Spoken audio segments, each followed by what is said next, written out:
whose value has changed the most during training camp. That and more this week on the couch. So pleased to be joined by Bob Harris. When you get to the mountaintop, you find Bob Harris, and he tells you this is the player whose value has changed the most during training camp. Captain Obvious here to let you know that Rashee Rice's value and Quinshon Judkins. I just want to say that the levels of uncertainty associated with those guys, and I bring them up because there's depending on how you play the game, there is a chance to gamble on some upside, at least with Rashee Rice. I mean, we know what the role is going to be once he's back and in the fold, and we'll see. We may find that out soon enough, right? We don't know as of today, but after Jordan Addison got his suspension, I thought it was interesting. Jordan Addison's ADP changed none. 0%. Well, it's actually risen. He's gone up one player. Rashee Rice, in the moments after we got the news of his, at least the resolution of the legal case, he dropped about 20 spots, right? And I don't know if it's far enough for me to start chasing it yet. I think the shares I have of him, and I'm going to talk about this because I've been drafting since February, and so realize many of you out there are still waiting for the drafts that matter most for you. I'll have something for you as well. But if you're out there and you've been investing and you probably have the shares of players or enough shares of players, or you're in a better position to leverage the uncertainty surrounding players, and we'll talk about more players with uncertain situations.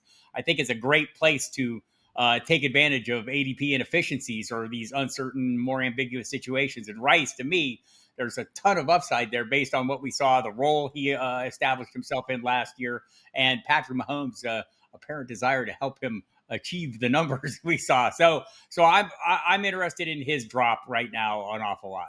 You mentioned Judkins, and then I want to go back to Rice, and we'll dive in. The feeling I'm getting, Bob, is that the Browns are like, we can play with him this year or without him. We don't really care. That is exactly the vibe I'm getting as well. And so, I believe right after the draft, I was going pretty heavy after Judkins because he was one of the cheaper guys that I saw with a clear path to workload. And he's not that anymore. Jerome Ford is now a guy as running back 50-ish. He and Dylan Sampson both going about that same range.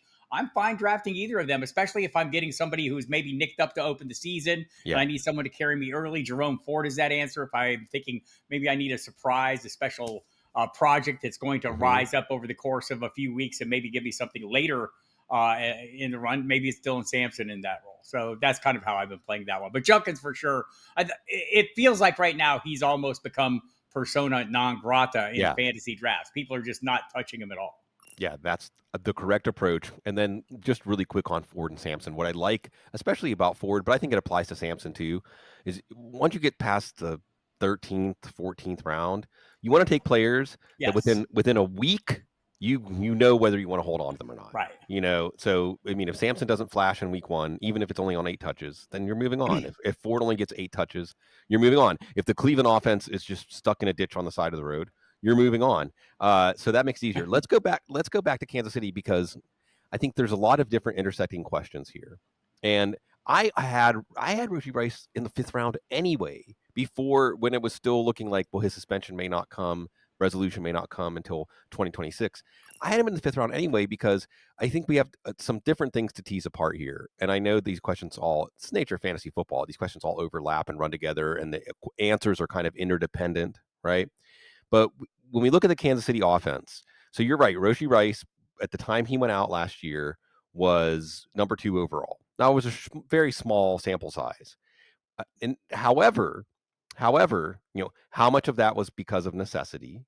Because Xavier Worthy was still a rookie. Marquise Brown was hurt. Marquise Brown's hurt again. They didn't have someone like Jalen Royals. Honestly, Bob, when I saw that they're saying, hey, Jalen Royals is probably ready to have a role in an Andy Reid offense as a rookie, that was the first time I started thinking, like, maybe the pass offense is going to bounce back. And isn't that the overarching question here, right? Can this be a pass offense again that creates overachievers, creates an overachiever in Patrick Mahomes? Because his ADP is now, he's not just quarterback 6, he's quarterback 6 well behind the top 4 or 5, right? You've got Xavier Worthy, who can crush his 4th round ADP if we see the end of the Super Bowl carryover. And Rashee Rice being on the field can be part of that. Jalen Royals, interesting late round pick. And even a guy like Brashard Smith, who's looking like they're at least, again, as a rookie, thinking about him having a role in the offense. And we can have, with the rookies, if in their first camp, they can get their foot in the door, then that means by the end of the year, maybe not Bucky Irving, but they can grow their role as the season goes on. The classic, they're not rookies in December, right, Bob? Right. So I just gave you a whole buffet of You questions. did. But I guess when you look at the Kansas City offense, what's actionable? What are you watching? What have you learned so far?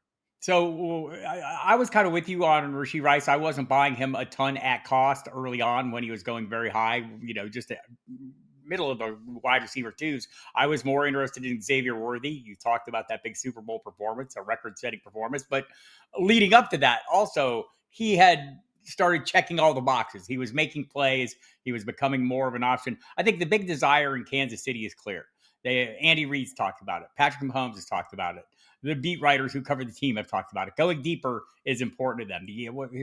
Patrick Mahomes' average depth of target, I think the last 2 years has been like below 8 yards an attempt. That's like historically low for him. It's been dropping ever since Tyreek Hill left. So I think this is a huge goal of this offense. If that's the case, I'm probably going to have way more shares. Well, I already have way more shares of Xavier Worthy, and he's risen up a little bit, not as much as you might expect with Rice's uncertainty. And I'll go ahead and get some cheap shares of Hollywood Brown, realizing that I need him to be on the field.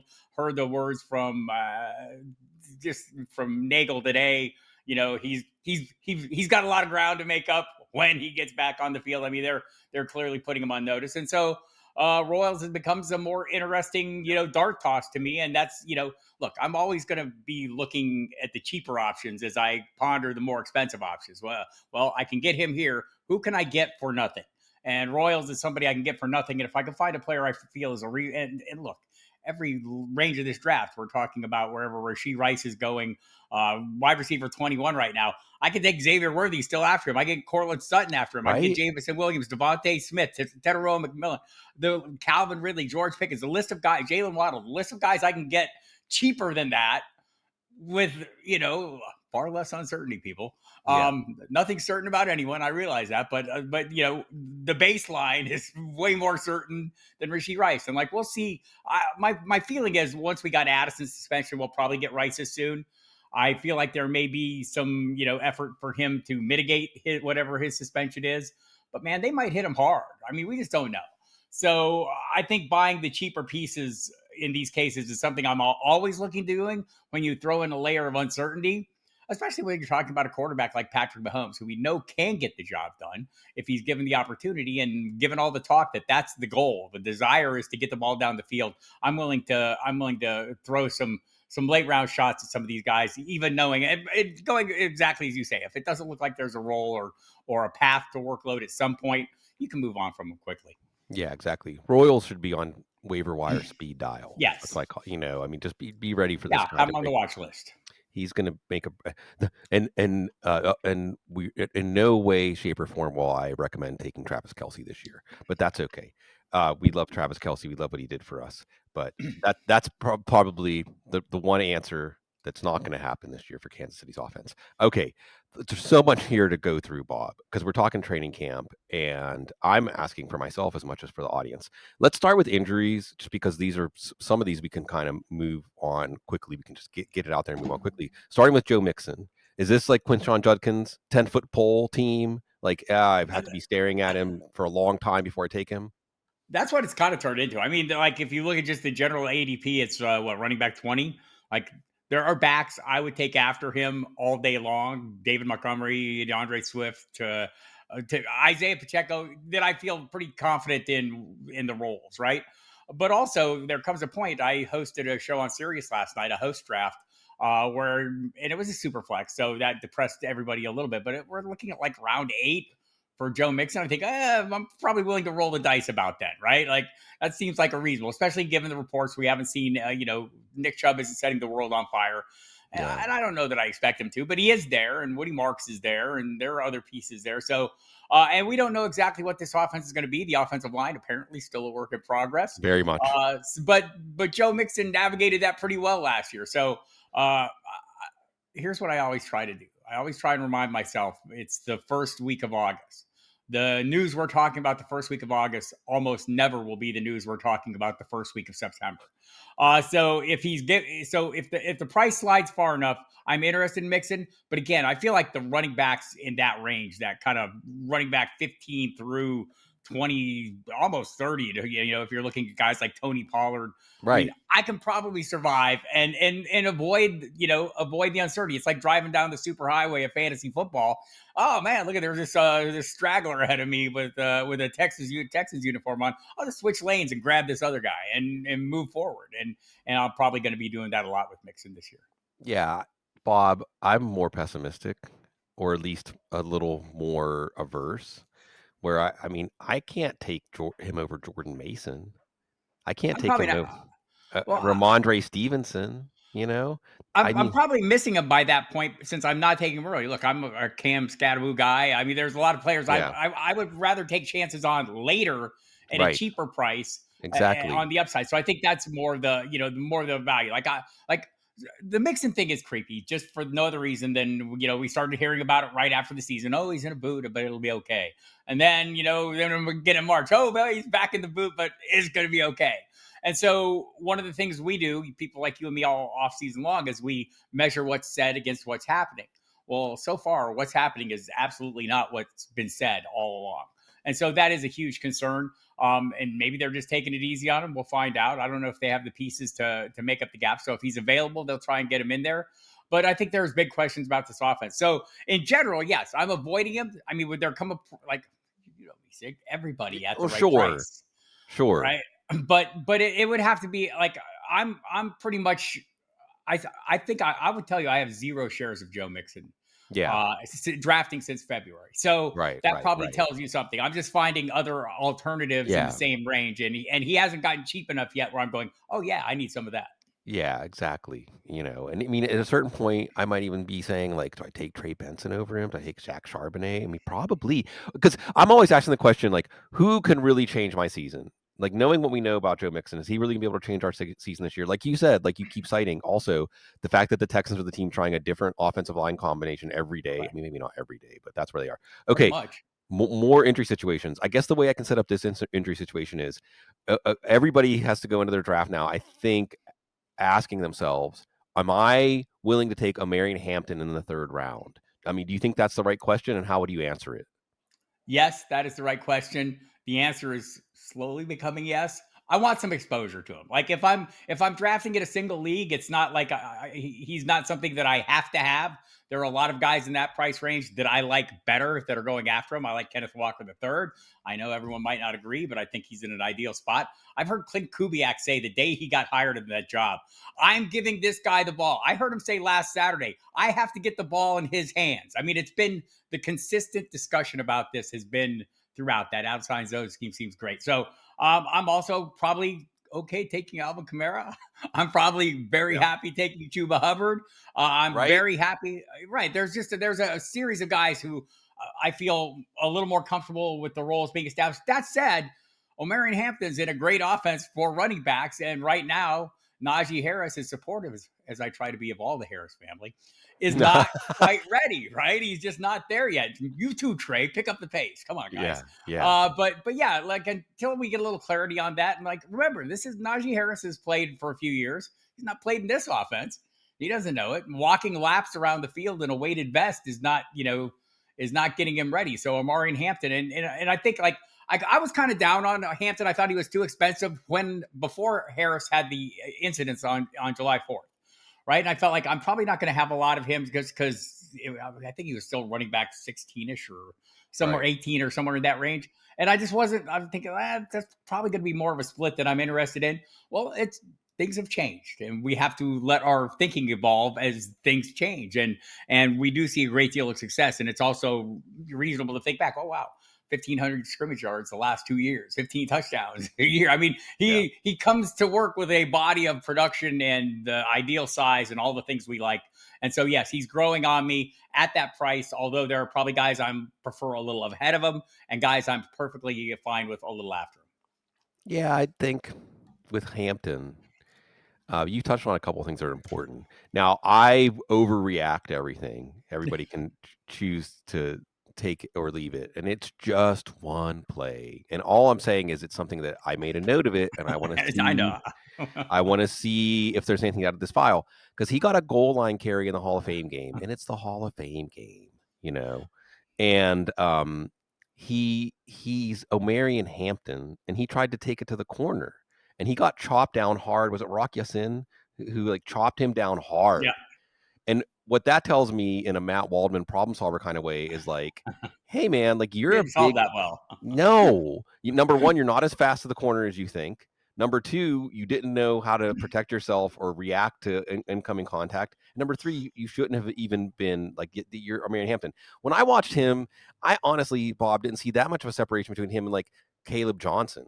And Right, maybe the secret take here is like to just take Caleb Johnson in the ninth or seventh or whatever. Because but the other thing that you said that could be an out for people taking a Marion Hampton in the third. It's just the Chargers offense could right. be so good. They bring in Keenan Allen's back. Like the Chargers offense could be so good into the second year under Harbaugh room. And Herbert was playing through a lot more injuries, I think, than we realized last year from the beginning. He had plantar Correct. fasciitis in camp that it might not matter. Like just any competent running back was going to rack up points and yards there with Hampton.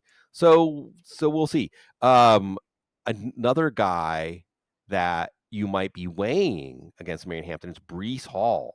And isn't this turning into the Rorschach ink blot of fantasy football where, depending on how you're coming in, your assumptions, you're going to see stuff that keeps reinforcing your assumptions, a positive or negative on Brees Hall.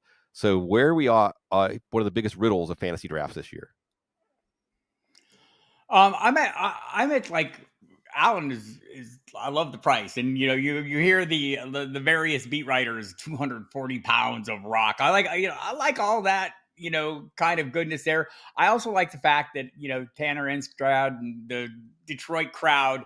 I kind of wrote about it the other week. Detroit style in New York, right? I mean, we'll take it to the pizza world, and here we go. We've seen running backs fare well last year.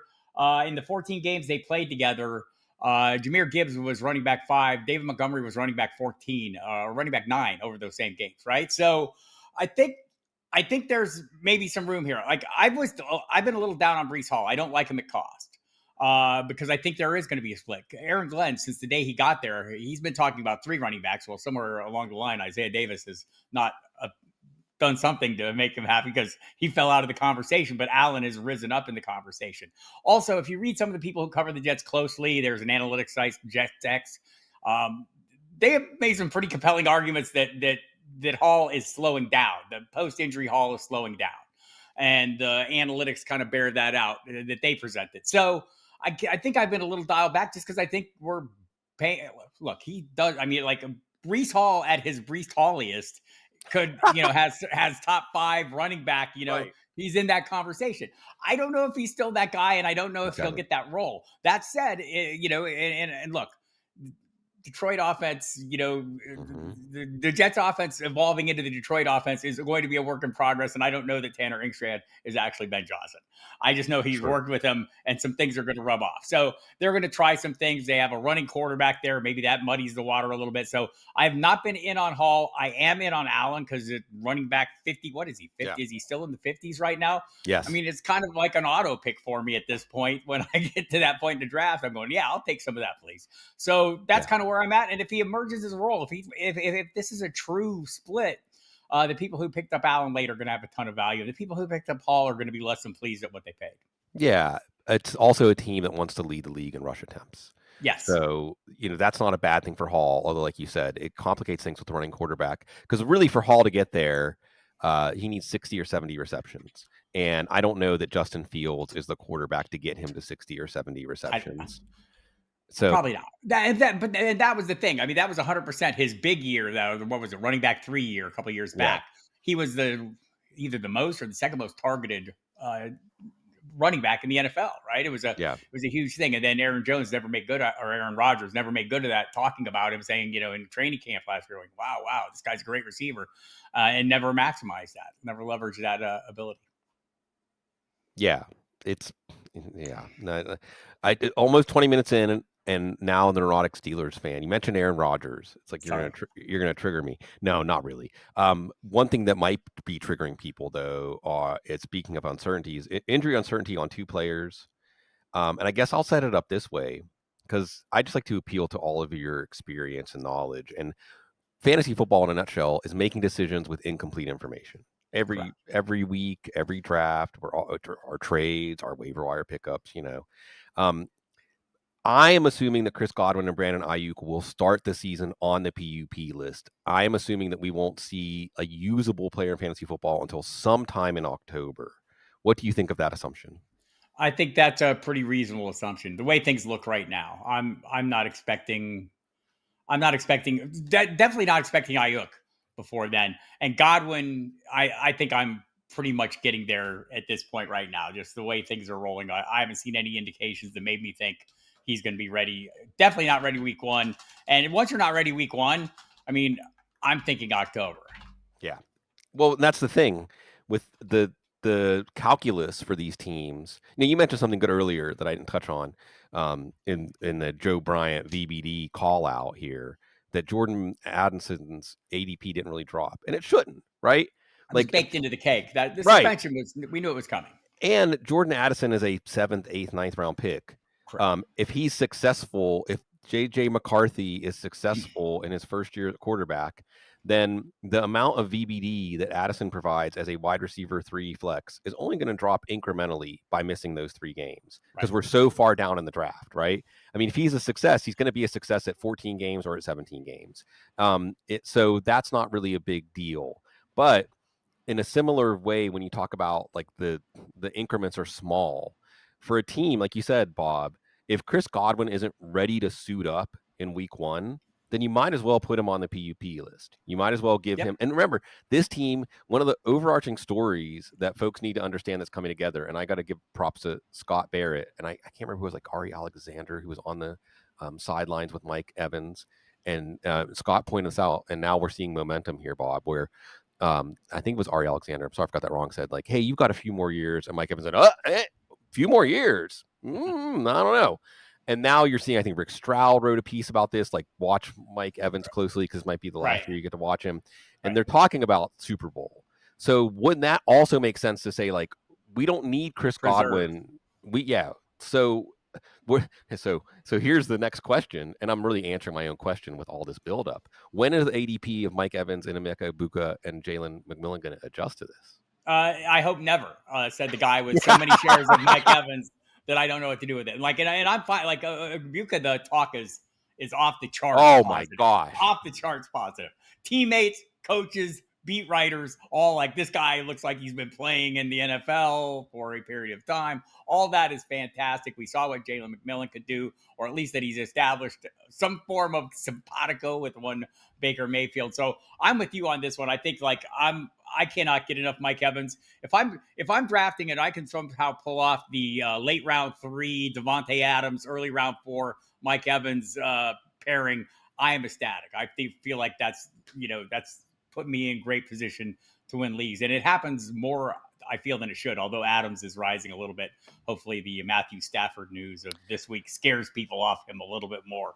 But that is 100% true, and I think that like they signed Godwin to a 3-year deal, right? Right. I mean, they think they're going to have something for a little while, and I think when you talk to the people who cover the team on a daily basis, and look, I'm talking to like 10 beat writers a week on my Sirius show, and you start getting the feel for some of these situations, and my sense has been all along that the Ibuka addition was more a future. They're building for a future without Mike Evans. They're planning for that, and they want to continue being the offense they're being.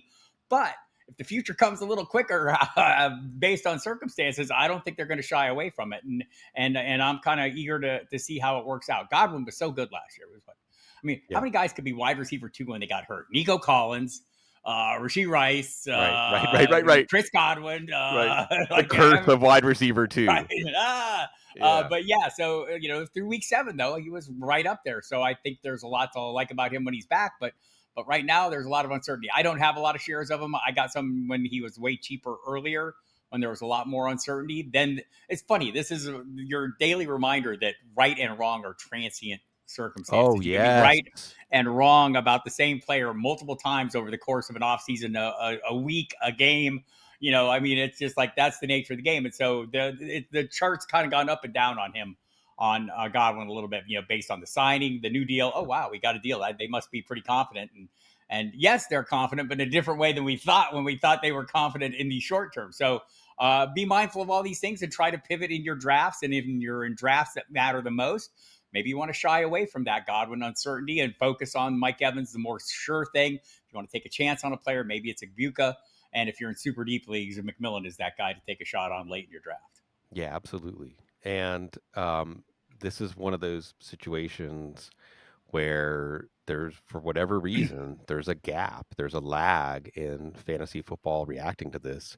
But Emeka Egbuka is definitely a drumbeat player. You mentioned real quick, the good thing if you're targeting Devontae Adams is his ADP might drop. So is that because you trust Jimmy Garoppolo and Sean McVay? Is that because you're like, it's Matthew Stafford, he would play with a prosthetic leg if he had to and still be okay? Like, unpack that for me. It's all those things. And another thing that I get on my soapbox. I'm going to pull it out right now and climb up on it. Less than ideal quarterback situations do not crush the production of high end wide receiving talent. Just doesn't. And I can take this back. I mean, we could just go to last year if you'd like, and I'll bring up guys like, I don't know, Brian Thomas Jr., who over the final Yeah. 3 weeks of the season was wide receiver 1 in points per game, Malik playing with Neighbors. Mac Jones. Malik Neighbors playing with 4 different quarterbacks, one of whom was Tim Boyle. Tommy DeVito was one. Drew Lock was one, and the great Daniel Jones was one. And I can take this back. Like, what? Remember when Baker Mayfield showed up in Tampa Bay, and everyone thought he was not going to be great, and it was a less than ideal situation. Nobody was drafting Mike Evans. I'll take this a step further. We can go to Adam Thielen in Bryce Young's rookie year. Bryce Young was arguably the worst first pick overall quarterback playing in the history of the NFL. 11 touchdowns, 10 touchdowns, 11 interceptions. Adam Thielen that year was wide receiver 12 most of the year. He ended up wide receiver 18. Yeah. Justin Jefferson 2 years ago, Kirk Cousins tears his Achilles in week 14 or whatever, or week 8. Then it was like, I think it was Jefferson comes back from injury in week 14. He was wide receiver 3 over the stretch, playing with Jaron Hall, Josh Dobbs, Nick Mullins. Yeah. I mean, I try to remind myself of this every time I'm talking about wide receivers. And like we're thinking, I'm trying to tell myself the same happy story about Chris Olave right as we speak. Oh, yeah. Right, because he's a super cheap player who's got a less than ideal quarterback situation. So that's one of my big soapbox issues is we let what we perceive to be poor quarterback play or what's going to be poor quarterback play chase us off an awful lot of good players. Yeah, it's like the age curve at wide receiver, right? There's a line, let's say close to Hall of Fame, not quite Hall of Fame, but somewhere in that vicinity, that if a wide receiver is that quality of player, and granted, there are exceptions like Julio Jones and AJ Green, maybe like the big receivers who are like battleships that take tons of broadside hits like Cam Newton did, Yeah. But for the most part, those guys age so that, like Mike Evans is showing us, like into their 30s, their value curve is a shallow drop. Yes. Whereas players that are more like in the Hall of Very Good, they like drop off, like Tyreek Hill. We're about to find out which one is Tyreek Hill, for instance. And likewise, if you're good enough, it doesn't matter what quarterback you play with. NFL teams are going to throw the football, even if they don't think they have a very good quarterback. They have no choice. It's the NFL, and that's how the league works. So it's something I like, try to fly my flag on. I wanted to go back to San Francisco, though, because I think there's some value to be had there. I think, like everyone is keen on Ricky Pearsall. The last couple of days of practice are going to add to that. And I'm going to give everyone a word of advice, including you, Sigmund. Quit looking down the drinking straw. I know it was one play from our in Hampton. It was horrible. It's not his whole season, sir. It's one play. Sure. Yeah. I know. But I think we hear the Ricky Pearsall buzz the last couple of days. We know Juwan Jennings is a little nicked up and maybe some contract issues. I'm here to remind you that in 9 games last season that he had 70% of the snaps. He averaged 17.9 points in PPR leagues. Juwan Jennings is way underpriced right now for what you're going to get out of him. He had the second highest wide receiver score in all of fantasy football last year behind Jamar Chase in week 3 with that monster game against the Rams. Yes, it was an outlier game, but he's also super productive when he's given the wide receiver 1 role, and not even the wide receiver 1 role, but just a significant role in that 49ers offense. So don't sleep on him. He's going way cheaper than he should. Yeah, hopefully, if you're in on him, this calf injury, and look, check back in 2 or 3 weeks. If he still hasn't practiced because of the calf injury, now we might be shifting more to Pearsall. And also, let me say that George Kittle is a shelter for all of us. Oh, of course. George Kittle is like if you miss out on the top two, and I do a lot because I'm not paying that historic premium on Brock Bowers. I'm just not. It was a Right. historic Right. season because historic things rarely happen. And Trey McBride, like I want a little more of that because I think positive touchdown regression could change the whole way we look at him. But George Kittle in round 4, I'm taking that every year. He's a Ka-ching. top 5 Yeah. tight end. It's just hard for me to it's hard for me not to hit that when it's available to me, and I'm usually waiting on him in drafts this year. And part of the reason we play fantasy football, or I play fantasy football, and I advise other people to incorporate this into their understanding of why they play fantasy football, is like to draft a player like George Kittle and share in his greatness. Like when he does a George Kittle thing, it just feels so good. It feels so awesome. He's doing it for my team too. The Joyful Warriors. I love the Joyful Warriors. So let's shift on that note. These transitions just write themselves to Travis Hunter. Okay. Travis Hunter, I think, speaking of emotional ways of playing fantasy football. Travis Hunter, I think, is a terrific, terrific. I forget who. I think it was Heath Cummings. I was on with his CBS Dynasty show, and he brought up Travis Hunter, and I said, "Baby, I'm a dreamer. I'm a dreamer. Oscar Wilde said all of us are in the gutter, but some of us are looking at the stars. And Travis Hunter is already, as far as I'm concerned, up there with the stars, and we're just waiting to see how brightly he's going to shine. You spend time with Mike Dempsey every I do. week, so great guy. Tell him I said hi. Love him. I will. You are very good. You say like divorce the names from the numbers, and your all of your sage advice comes back to like don't get emotional. But is this one of those cases where it's okay to get emotional? Well, I think I can make a case without getting emotional about it, right? Like, I mean, the argument for me is, well, listen to what you're being told. And the Jaguars told us an awful lot when they drafted Travis Hunter. They made a huge investment. They gave up tons of capital to acquire this guy, so they definitely have plans for him. I also listened to James Gladstone right after they drafted him have a lot of discussion about, hey, we're going to play him both ways, and there's going to be some weeks where he's a more part of the offense than other weeks. So, so that can evolve though, and I think right now it feels like it's evolving, like to more offense, and I guess I look at him, and you're paying a wide receiver 3 price for him. I think how you build your roster is going to be the determining factor of whether you want to invest in him at that price. If you've got 2 steady Eddie guys, there's real solid producers at wide receiver ahead of them, and you want to take a swing for the fence, this just in, people. Nobody remembers who came in second in your fantasy league. Yeah. Nobody, not even you. You think, remember that one year I didn't win? I don't know what I was, third, fourth, second. I don't know. Nobody cares. So if you feel like he's a big swing, look, if you're an IDP league and you can park him at cornerback and get those points every week and pile on the wide receiver points, this is a no-brainer. If you're in an IDP dynasty league, he is the second pick overall without fail, no matter what. And I could almost make an argument to take him ahead of Genti, but nobody would care about that argument, and they would still take Genti. So I'm kind of with you on this. I'm kind of 50-50. I want some exposure to. I think he's a unique player. Travis Hunter's just a unique player, clearly. And the Jaguars see this, and they told us how they saw it with their investment in him. Pay attention to that. That's when, we talk about this all the time. When do teams quit lying? When they're handing out money and drafting. Yeah. All the truths are told then, and so they told the big truth about him.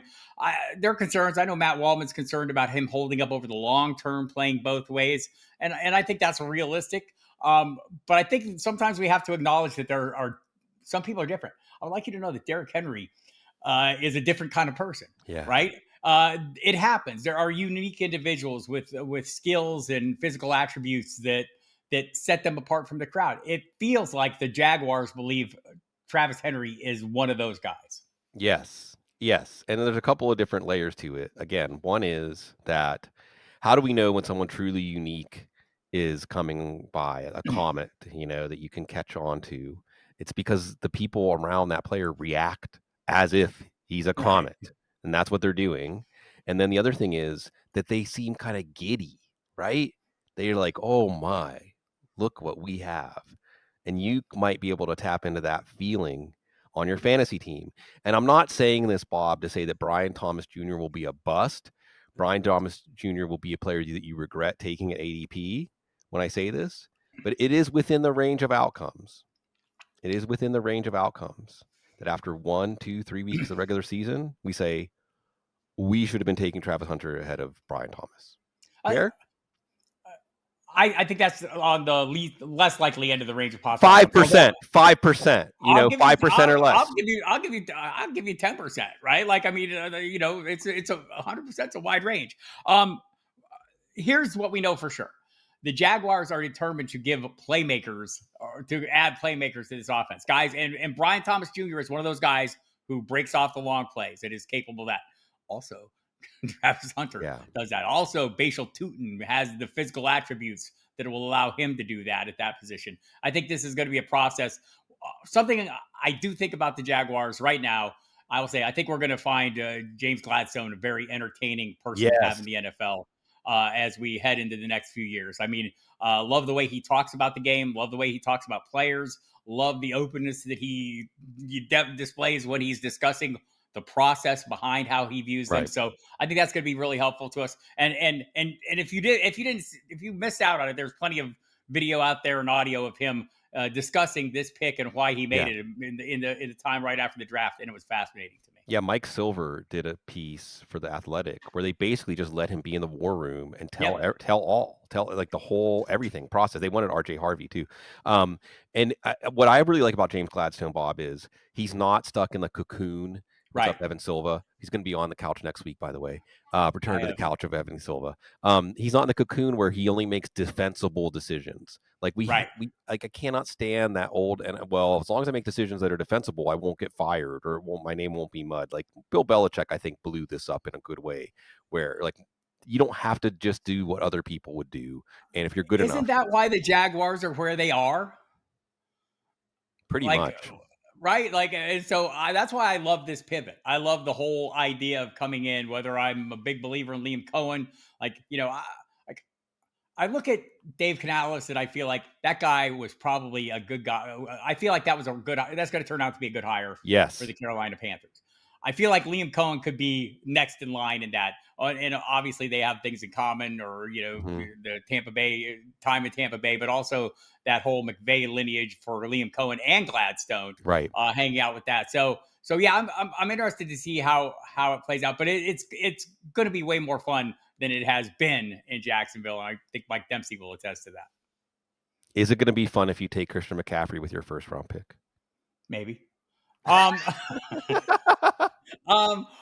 right now, like, I have an internal daily debate of McCaffrey versus Genty.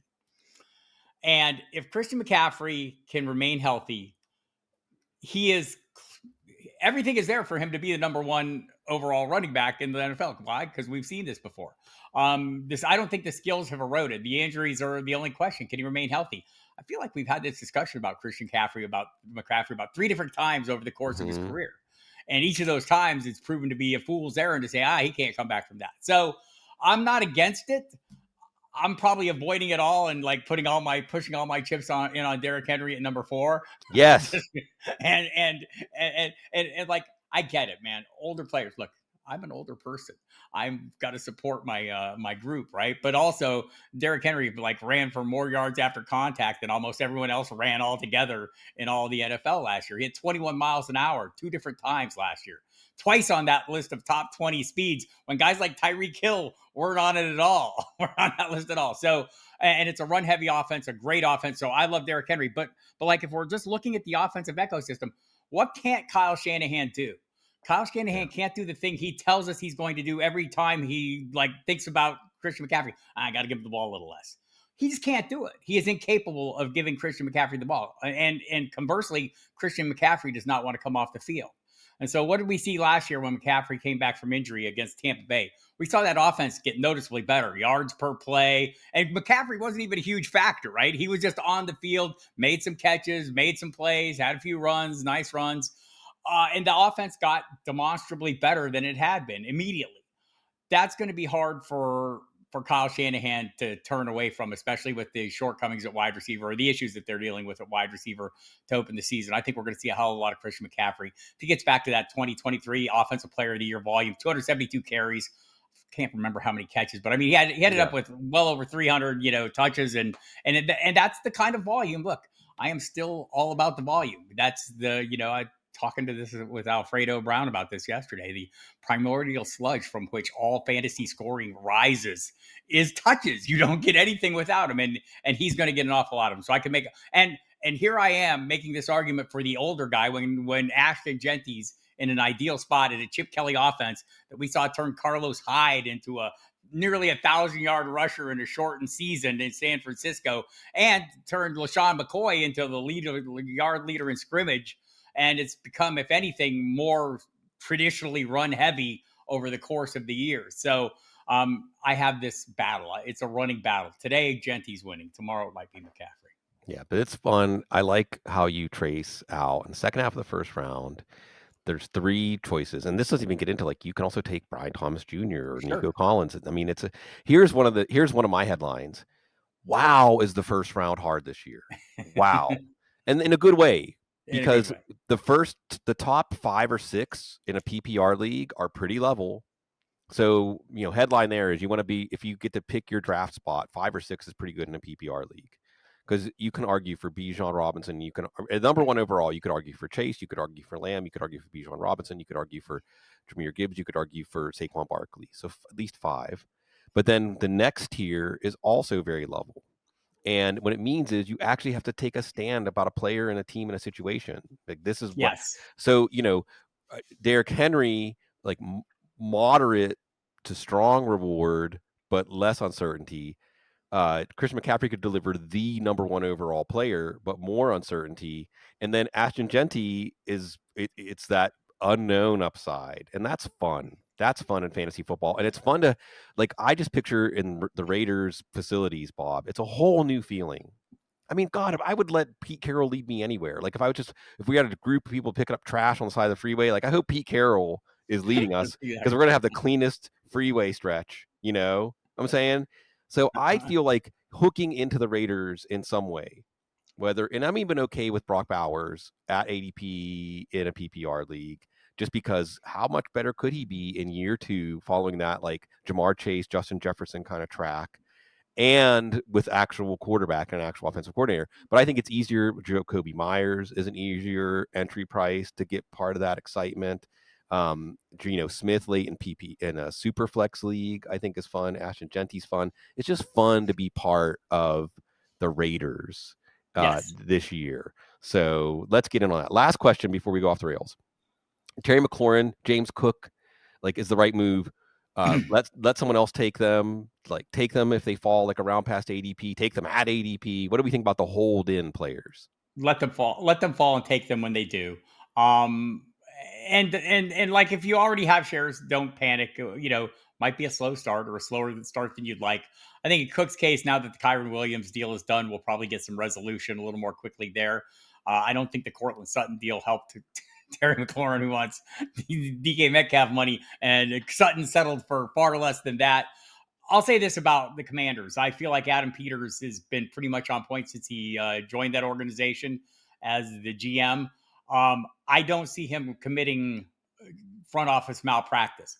The day he signed Deebo Samuel for $2 million more than Terry McLaurin is scheduled to make this year, he knew he had to pay. They know they have to pay Terry McLaurin. You're not getting away with it. You got Jaden Daniels on his rookie contract. There's no way they're not coming to some form of agreement. And I was really encouraged. I was, have the NFL Network running in the background all day, and was watching their training camp session. And there he is hugging Josh Harris, the owner. There he is signing autographs for the crowd. I feel like that, everyone knows this is going to get done. And this is all, I think I do this annually, the annual reminder. The public portion of negotiations are always more contentious than anything else. And that's why you have guys demanding trades and howling at the top of their lungs the day before they sign contracts that they're going to happily keep them with the team, and they show up smiling. So it could happen at any time. But I think in McLaurin's case, somebody's got to give. It's not going to be Washington to the degree that McLaurin wants. So this one might drag out too close to the first week of the season. Yeah. And if so, that's like hardly ideal, right? Like, if I start getting a discount because of it, I'm going to take that discount. James Cook, I guess I feel like we're all skeptical of him because that offense is so Josh Allen centric. And we wonder if at any time, if Cook can keep duplicating his numbers, except Cook just keeps duplicating those numbers. Yeah. He's been consistently really good back and a really good offense. Do I want to grab some really cheap shares of Ray Allen just in case things don't get off to a great start or something happens? Sure, but I'm not dialing back on Cook. I'm just not getting him a lot at cost as is, because again, there's a lot of backs I like a little better going in the same range. Yeah, I tend to agree with that. Like someone like Chuba Hubbard, at this point. But Yeah. McLaurin, I am seeing falling like well into the fourth round, and Yep. at that point, he Oh, becomes hello. hello, really interesting. Okay, Yes. well, you're so efficient, but you're such a professional. I mean, there's professionals, and then there's Bob Harris that we can start off the rails with 15 minutes left instead of 10 minutes left. And I want to start out with your PSA this week because, like you said, we're old men. But I mean, low key, Bob, you're a great health leader, mental health, spiritual health, and physical health. I've learned a lot from you in our time being friends, and I know you've got a message out there that hopefully can, help some people not avoid some bad situations. Yes, get in front of things. So I go to great lengths to take care of myself because I don't like to go to the doctor. Because going to the doctor means ceding control of things I don't want to cede control of. Means having things in my body in places I don't want to have things in my body, including all that. And so I work out diligently. I exercise every day. I eat real food. I cook everything I eat, and I don't, eat. I avoid the processed things. So all those things, and I've made it part of my work routine is taking care of myself for the reason that I don't want to put myself in the hands of some stranger who doesn't really like me or care that much about me, and he's got a whole list of people that he's doing not caring that much or feeling that much about. No slander to doctors. Doctors are great, Sure. I'm sure. I just don't. If my preference is not. Yeah. So I got myself in a position where I wanted to just check, just give myself a check. And so one of the things I like to do is do a blood test. I did the blood test in April that my PSA was high, like borderline high, like right around 5, right? 5.5, which is like right borderline. So yeah, let's check this again in a month. Check it again in a month, and it was 6.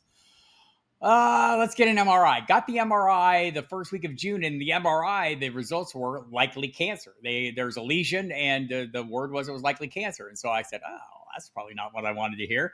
But it seemed like there was no sense of urgency. We'll do a biopsy in a couple months, and they did the biopsy in a couple months, and I was cancer free. The point is, though, I'm going to have to watch this, get regular PSA tests, maybe get regular MRIs. Hopefully, not too many more biopsies because that's not Yeah. great. But if so, I mean, better than the alternative. And I think men in general feel like you and I feel.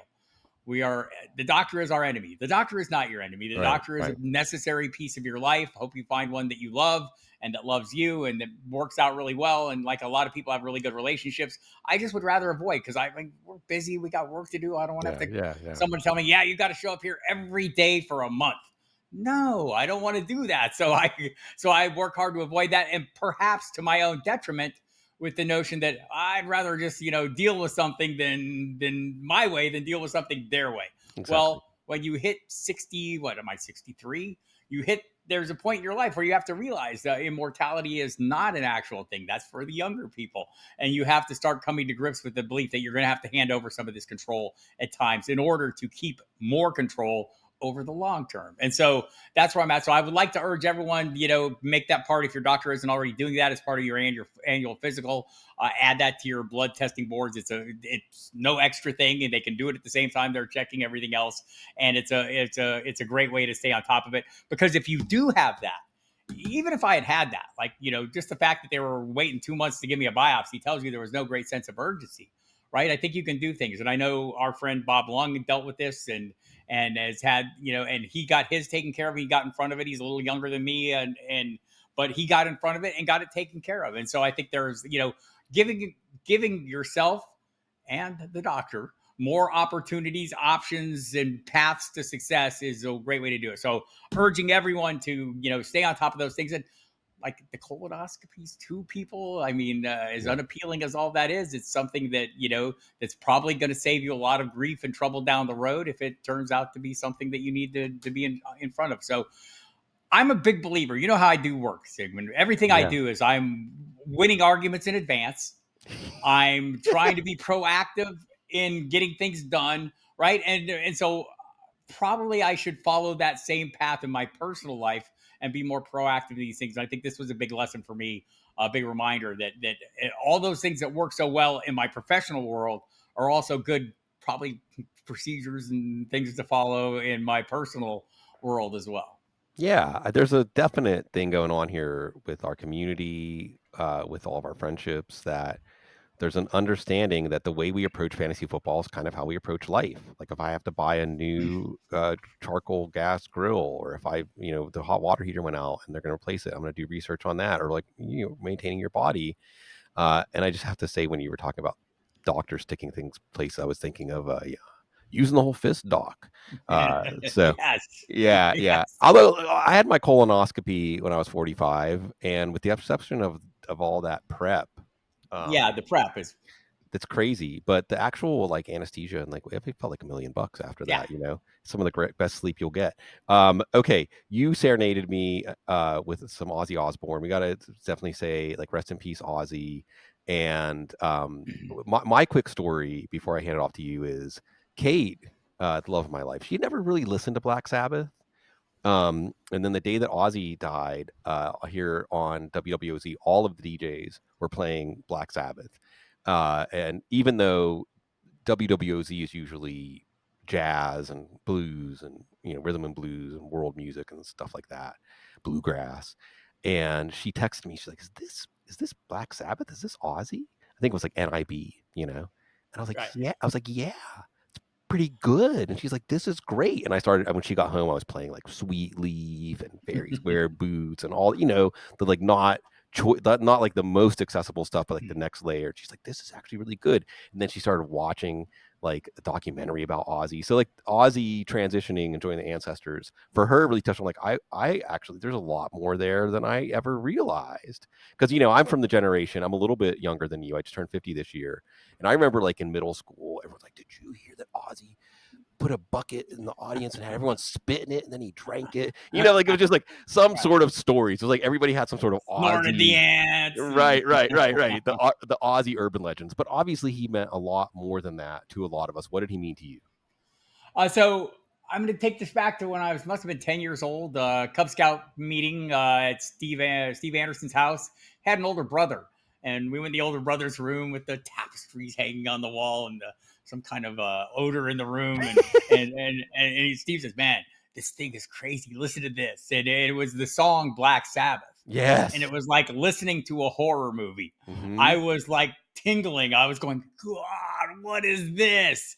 And it was a little bit of a turnaround. And as I became older and more gained a better understanding of music and understanding what Black Sabbath meant to the genre of music that I love, metal. I mean, Tony Iommi is the riff lord. I mean, he is Yeah. the king of every metal riff. Everybody is playing Black Sabbath songs with slight variations, right? And so it's meant a lot to me. But I think the interesting part is some of the connections down the line that I've been able to make with people who are connected to Ozzy. Number one, my parents have never heard a Black Sabbath or Ozzy Osbourne song in their life, yet they love Ozzy Osbourne. They watched his reality show, which I Yes. never saw a single Where's episode the of. cat? Right. How do you work, Jack? How do you work this? I can't watch my TV.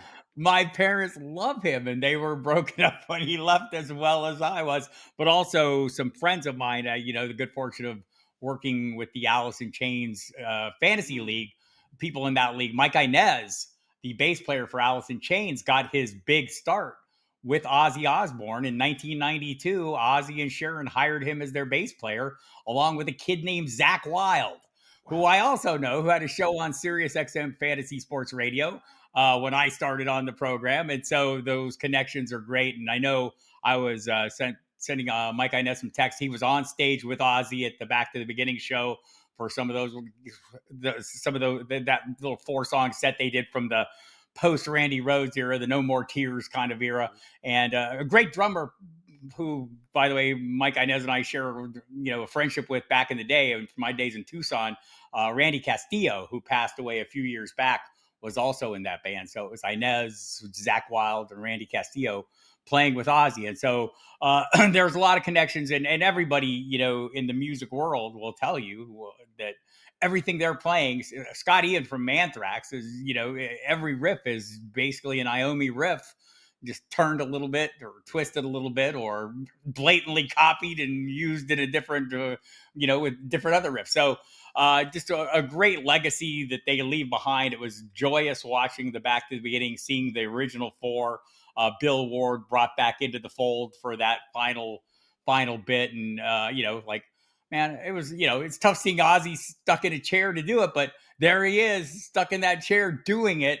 And just, just a reminder of all the joy over the years that he's brought me, and I'm sure many other people, all the wild tales and the debauchery and all those things that are all part and parcel of rock and roll, or as much as part of the legacy as the music itself. Yeah, saying goodbye. Saying goodbye. It was a beautiful goodbye. Um, I think one of the things that really endears Ozzy to all of us is he's just a regular guy. All He's of them are. one of us. He's not a rock star. He's a regular dude who got really popular, and because of that, like, he was always authentic. He was always Ozzy. There was no manufactured calculated persona. It was just Ozzy, for good, for better, or for worse. And I think the hard part, like you described, you set up the picture really well, Bob, that before Black Sabbath, there was nothing like Black Sabbath. Like, No. and it was really mind blowing. Like, and also I think about, like, Frank Zappa, We're Only in It for the Money, and stuff like that, where when you think about what else was going on culturally, and hey, I'm a hippie at heart, so I'm not dunking on hippies when I say this, but to put that out against the backdrop of, like, Flower Children, you know, and Right. Ozzy, and there was some intentionality. Ozzy said, like, War Pigs. War Pigs is an incredible song. War Pigs is right up there with, like, what Dylan's, like, is it Masters of War, something like that. Like, there's, like, anti-war songs, and War Pigs might be, like, the anti-war song. And he said he was trying to show, like the real Satanism is war, like the real, Right. there's so much there. Okay, really quick, because if I go over an hour, Cecil gets mad at me. Because I'm wearing the Sadie shirt in honor of you, in honor of Albuquerque, in honor of New Mexico. And other than it being an ideal climate for box turtles, waiting for babies, no new babies yet. It's about that time. Other than it being the ideal climate for box turtles, what do you miss most about living in Albuquerque, New Mexico? Cool dryness. As I sit here in Dallas in the 90-degree, 90% humidity, kind of thing that reminds me of walking out a door in New York City, and that wet sheepskin blanket they wrap around you in that city.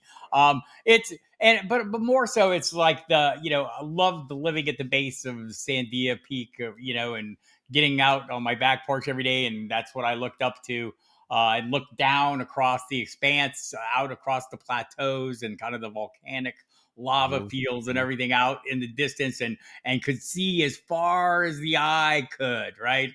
Looking out from the base of the Sandias was that's something I miss for Yeah. sure. Yeah, the big sky out there. And I was talking about this, in New Orleans. We have the longest continuous bridge over water in the world. The bridge that goes over Lake Pontchartrain, it's like 24, 25, 26 Right. miles. And because of that, Bob, you can actually see the curvature of the earth. Like, in a way that, and you have to get up to the top of a mountain, basically, otherwise, to really see the curvature of the earth and remind you what an incredible, awe-inspiring, mind-blowing, again, I'll use that word, thing that we're part of every single day. And every single day, you get, if you sign up for the free newsletter, me, Joe Bryant, Bob Harris, Cecil Lammy, Dave Kluge, because we got to take that fire hose and put it in a nice little bottle of water for you of all the training camp news. Football Guys has the training camp reports right now. Everything you They're need to great. know, include, yeah. I mean, get your magazine. I know that Bob Harris, almost one of your 9 lives, I think, probably you had to use for that magazine I this might year. have.